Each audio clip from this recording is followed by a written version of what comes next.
awesome. I mean, guys were just like overjoyed, you know. It was awesome. Singing the school fight song, and, you know, guys hugging and congratulating each other, you know, it was pretty neat.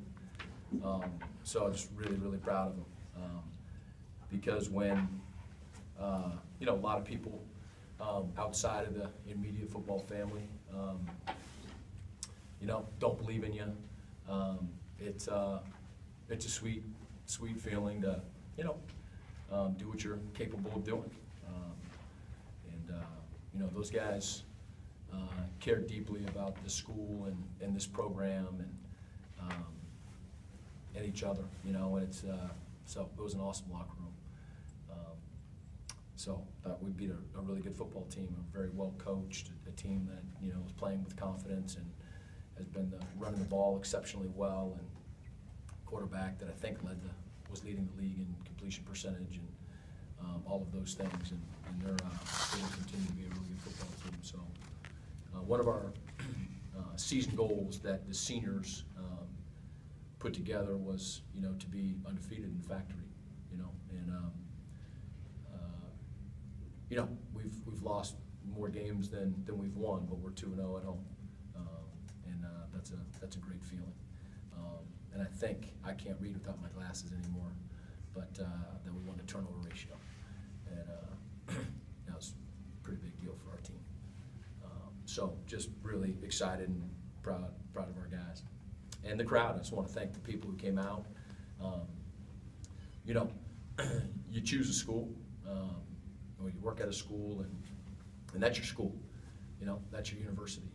It's your university for your whole life, and we want to do our part in allowing for people to for it to be one way for people to show their pride. You know, and I get the fact that it's all about winning and losing to everybody, but you know, it was a good day. I'll take any questions. Coach, obviously a big coming out day for Reggie Bell. Was Rob Bolden hurt on that hit, or was it just a decision you made? You wanted to kind of change direction on the offense? We were going to play Reggie, and everybody knew it, just to get him in, and had some packages for him. But you know, both of those guys have been taking reps in practice all the way through, and you know, it just let us down, you know, to a score, and there was a little bit of spark. So I think over halftime, I decided to give him another series. And, you know, he's a really good athlete, and he's a really good quarterback. And you know, a lot of people have doubted him, and you know, our decision making and all that. And you know, I promise you, I'm the farthest thing from perfect, but you know, we've believed in Reggie all the way through. We really believe that Rob could be a good quarterback, and we believe that Brogan's a good quarterback. And you know, Reggie, you know, did a really nice job today. You said the reps were different though the last couple of weeks with Rob getting more. I mean, yeah. How much less did Reggie get? Yeah, he's been running with the twos. Rob has class on Wednesday evenings, and so leaves practice early. And then so you know, on Wednesdays Reggie runs with the ones for, I don't know, maybe the last half hour or so of practice. Will Reggie start next week, or is it still Bolden's job? Oh, well, I mean, again, I can't even see statistics. I just know that our guys are hugging and crying right now, and so we'll figure all that out. Coach, the biggest difference for you when watching Reggie today versus his first two starts, or what did you see out of him that made the difference? Way more calm, and he was not rattled. I mean, that's one of Reggie's strengths and weaknesses. You know, I mean, he's never going to get rattled. You know, but sometimes here he comes. You know, he's just a fun guy to be around. Always has a smile on his face, and you know, it's talking to him about, you know, being more serious about it, and he's totally responded with that. But the difference I saw is that he knows who he is and just played calm, let the game come to him, and you know, he both in the air and with his feet. You know, he was dynamite. Sure. Talk about the starting running back, Ryan Brumfield, who got to start today. 16 carries, 62 yards. Just was a matter of something you saw in practice from him, or is there something wrong with Bronson Hill? Or yeah, no, Bronson's not hurt, you know, at all. You know, again, you know, Bronson gets a lot of the attention, but we really feel as though we've had 3 quality backs, and I think we've seen that. I mean, you know, in the Morgan State game, I mean, Bronson was so, Brummy was so light on his feet. I mean, it was just a great touchdown. He hurdles the guy. He's a good player, you know.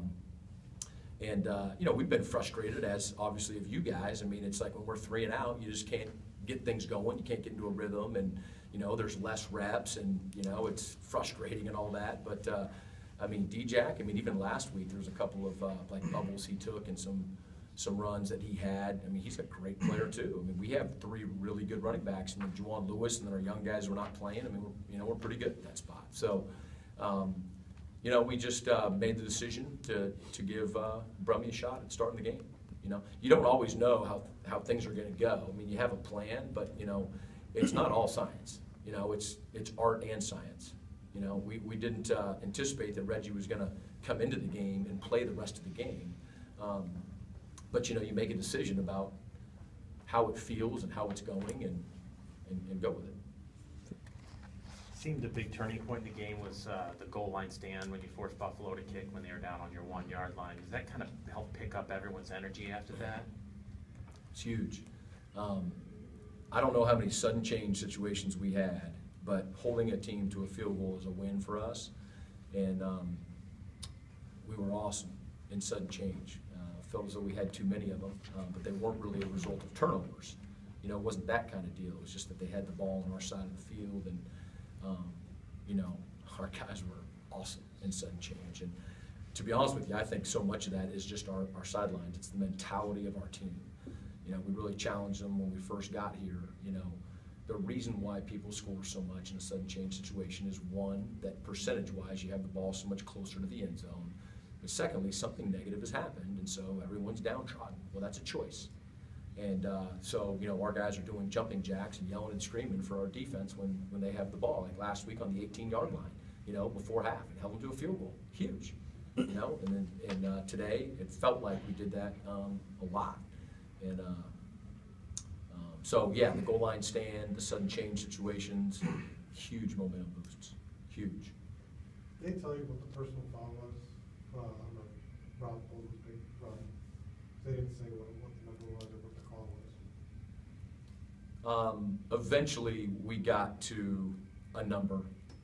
But did they say what had happened? I don't totally understand still. But did they say what was it? Just Yeah, I mean, they communicate. They're doing the best job that they can, you know. It was I think it was a late block, I think is what I got.